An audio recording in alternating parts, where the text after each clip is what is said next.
Zoupiti zoup, me voici aujourd'hui avec pour vous un outil qui a été super plébiscité ces 2 dernières semaines lors des ateliers et des accompagnements que j'ai faits. Et donc je me suis dit que c'était le bon moment pour le partager avec le plus grand nombre.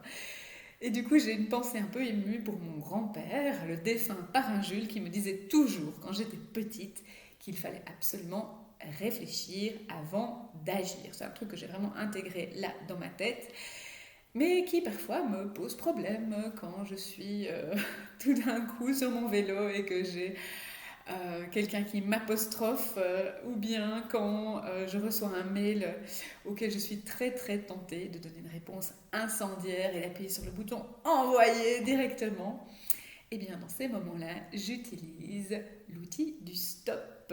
C'est un stop qui permet vraiment d'avancer. Vous allez comprendre tout de suite pourquoi, grâce aux 4 lettres du mot stop, qui sont originellement en anglais, mais je les ai traduites pour vous en français, puisque quand quelque chose arrive où on est tenté de réagir de façon impulsive, eh bien on peut faire un stop en 4 étapes. La première étant le S de stop, qui est de faire un saut en arrière, qui nous permet de voir la situation un peu plus de l'extérieur.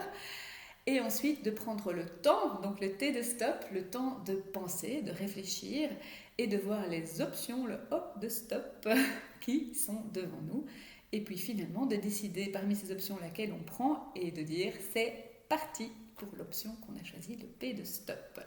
Alors, qu'est-ce que ça permet de faire ce stop? Simplement entre l'action et la réaction, d'ajouter un moment de réflexion qui nous permet de réagir de façon un peu plus consciente, un peu plus réfléchie, pardon, et ainsi de finalement faire des choses qui sont plus alignées avec ce qu'on a envie de faire sans l'impulsion.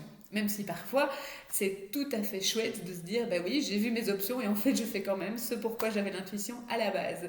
Mais au moins je le fais en sachant pourquoi je le fais et en assumant peut-être mieux le geste que je vais faire. Alors évidemment, mon défi cette semaine, je vous le donne en mille, c'est de tester les stops.